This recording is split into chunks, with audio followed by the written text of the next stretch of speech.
नमस्कार। आप सभी अपने घर पर हैं और घर बैठे ऑनलाइन पढ़ाई कर रहे हैं। सभी को व्हाट्सएप के माध्यम से, यूट्यूब के माध्यम से और अन्य जो सोशल मीडिया है उनके माध्यम से आपको पढ़ाया जा रहा है। तो मैं उम्मीद कर रहा हूँ आप इस पढ़ाने के ढंग को अच्छी तरह से समझ रहे होंगे, अच्छी तरह से देख करके इस नए तरीके को समझें और जो आप लोगों को समस्या आती है उसको आप बीच बीच में व्हाट्सएप के माध्यम से या यूट्यूब में मैसेज बॉक्स के माध्यम से आप पूछें, ताकि हमें भी पता चले आप लोगों को समस्याएं क्या हैं। तो 9वीं कक्षा के बच्चों, आज हम सेकंड चैप्टर बहुपद को शुरू करेंगे। कल हमने बहुपद के बारे में आप लोगों को जानकारी दी थी पिछले लेक्चर में, जो कि 9वीं और 10वीं दोनों कक्षाओं के लिए उपयोगी था। तो आज हम एक्सरसाइज 2.1 बहुत ही आसान है और कल की जानकारी के ऊपर ही आधारित है। आइए देखते हैं। उसका जो पहला क्वेश्चन है एक्सरसाइज 2.1 का, बहुत ही आसान। निम्नलिखित में से कौन कौन से व्यंजक एक चरीय बहुपद हैं और कौन कौन से बहुपद नहीं है, तर्क सहित उत्तर दें। तो कल वाली बात, जो पिछले लेक्चर वाली बात हम यहाँ पर करेंगे। सबसे पहले तो ये देखना है किसमें एक चर है। एक चर का मतलब या उसमें x है या y है या z है, इस तरह का चर एक है, t भी हो सकता है।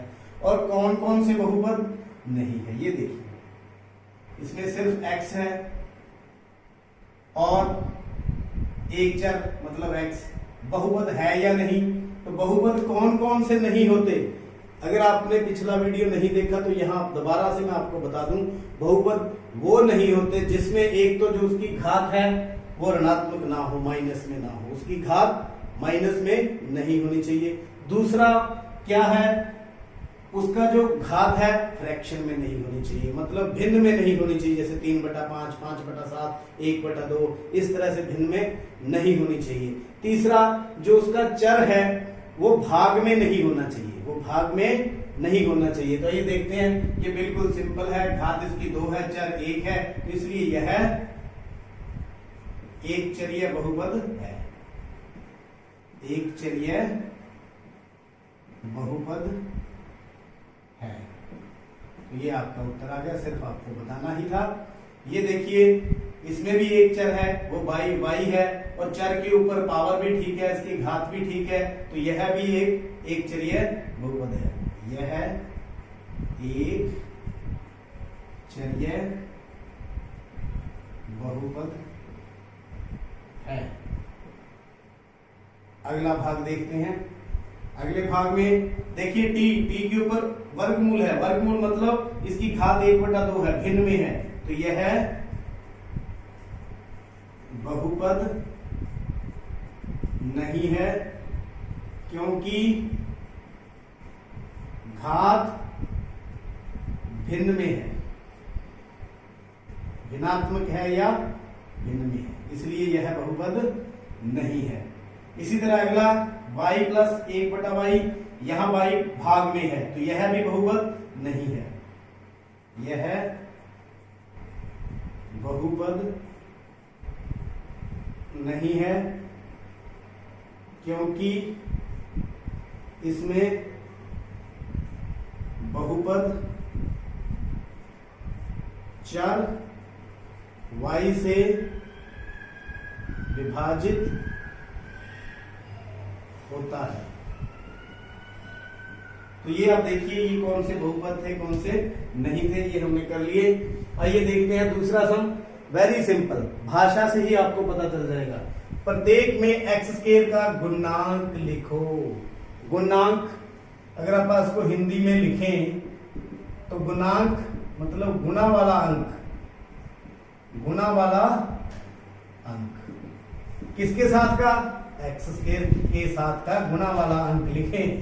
तो x² ये है, इसके साथ कौन सा अंक गुणा हो रहा है, 1। तो क्या हो गया फिर, x² का गुणांक कितना आ गया फिर, 1। गुणांक जो उसके साथ गुणा होगा। यहां देखिए x² है, साथ में क्या है, -1, तो x² का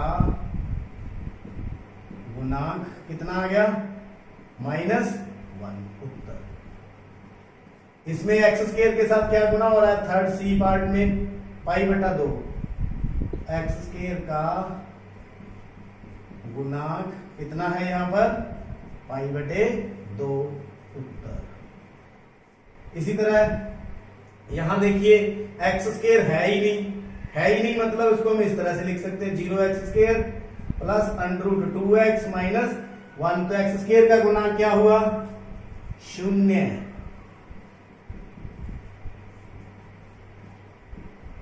उम्मीद कर रहा हूं ये सम भी आपको गुणांक लिखने थे किसके, एक्स स्क्वायर के, सबके हमने लिख लिए। आगे चलते हैं, घात 35 के एक द्विपद और घात 100 के एक एकपदी का एक उदाहरण दीजिए। पिछले लेक्चर में हमने बताया था एक पदी जिसमें सिर्फ एक पद हो, द्विपदी जिसमें दो पद हो। घात सबसे उच्चतम घात जो होती है, बड़ी घात, उसको घात बोलते हैं।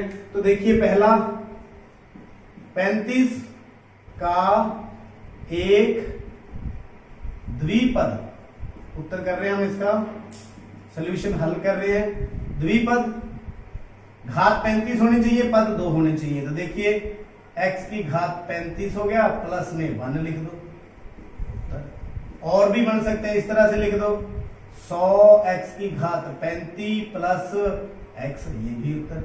आप दोनों में कोई मर्जी ले लो, बस पद 2 होने चाहिए, घात 35 होनी चाहिए। इसी तरह दूसरा, घात 100 का एक पदी, पद कितना होना चाहिए, 1। तो इसका हल या उत्तर क्या होगा फिर, x की घात 100 लिख दो, या y की घात 100 लिख दो, या 5x की घात 100 लिख दो। घात 100 होनी चाहिए, पद 1 होना चाहिए, एक पद है, ये भी एक पद है, ये भी एक पद है। तो आप इनमें से कोई भी आप, तो आइए देखते हैं फोर्थ सम। यहाँ पर क्या है, निम्नलिखित में से प्रत्येक बहुपद की घात लिखिए। घात क्या होती है, जो उसमें चर होता है उसकी सबसे बड़ी घात देखिए कितनी है, वही उस बहुपद की घात होती है। तो यहाँ पर जो उच्चतम घात है वो कितनी है, 3, वही बहुपद की घात है। तो बहुपद की घात कितनी, 3 उत्तर। तो यहां देखिए y चर में है, उच्चतम घात कितनी है, उच्चतम है ना, सबसे बड़ी घात कितनी है, 2। तो बहुपद की घात भी कितनी होगी, 2। बहुपद की घात कितनी, 2 उत्तर। आगे चलते हैं, आगे देखिए ये टी वेरिएबल में है, टी चर में है। तो यहां पर उच्चतम घात कितनी है, 1। तो इस वाले बहुपद की घात भी कितनी होगी, बहुपद की घात कितनी होगी, 1 उत्तर। तो ये अचर राशि है, 3 है, लेकिन अगर आप देखें तो इसको इस तरह से भी लिख सकते हैं, क्योंकि किसी की पावर अगर 0 हो तो वो 1 माना जाता है, या 3 गुणा 1, या 3 गुणा, जैसे y लिखते हैं तो y की घात 0, सबका एक ही वैल्यू है। तो ये पॉलिनोमियल या जो ये बहुपद है इसमें y है, चाहे इसमें x है, तो पावर कितनी है, 0। तो उच्चतम घात कितनी है, 0। या इसको ऐसे भी कह सकते हैं, किसी भी अचर राशि की घात 0 होती है तो बहुपद की घात कितनी होगी, बहुपद की घात कितनी होगी, 0। आइए देखते हैं एक्सरसाइज का 5वां सम। निम्नलिखित में से रैखिक, द्विघाती और त्रिघाती बहुपदों में वर्गीकृत कीजिए। तो ये घात के आधार पर हमने वर्गीकरण करना है। घात क्या होती है, जो बहुपद होता है, बहुपद की सबसे उच्चतम घात को हम उस बहुपद की घात बोलते हैं। घात देखेंगे और यहाँ लिख देंगे। रैखिक वो होते हैं जिनकी घात 1 हो, द्विघाती वो होते हैं जिनकी घात 2 हो, त्रिघाती वो होते हैं जिनकी घात 3 हो। आइए देखते हैं। तो यहाँ पर ये हमारा बहुपद है, यहाँ पर उच्चतम घात कितनी है,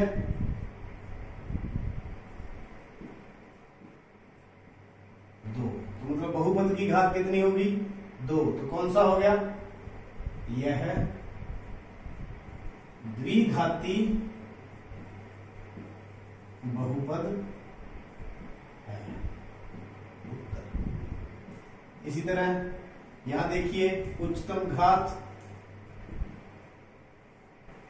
होती है वही बहुपद की घात होती है 3 है, तो क्या बोलेंगे, यह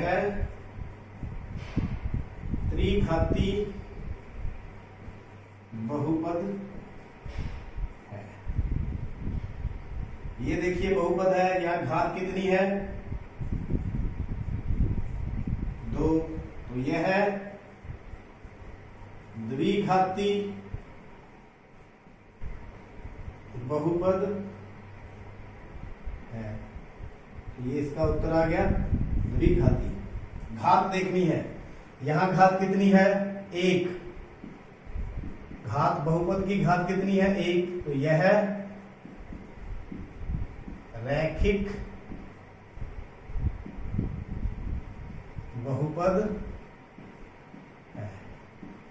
मेरे ख्याल में आप समझ रहे होंगे। फिर यहां आ गया टी, बहुपद टी में है तो टी की घात देखेंगे कितनी है 1, तो घात कितनी है 1, यह रैखिक बहुपद है। यहां आर में है बहुपद तो घात कितनी है 2, यह 2 हो तो कौन सा बोलते हैं द्विघाती बहुपद है उत्तर। तो सबके आपको उत्तर साथ साथ में बताए जा रहे हैं। तो एक रह गया इसका पार्ट, जी पार्ट। जी में देखते हैं घात कितनी है 3, घात कितनी 3, यह त्रिघाती बहुपद है। तो इसके साथ ही हमारी जो एक्सरसाइज आज की पूरी हुई। आप इसको बार बार देखें, समझें, कहीं से ना पता चले तो फिर दोबारा से समझें या मैसेज बॉक्स में लिखें और इसको कॉपी पर करें।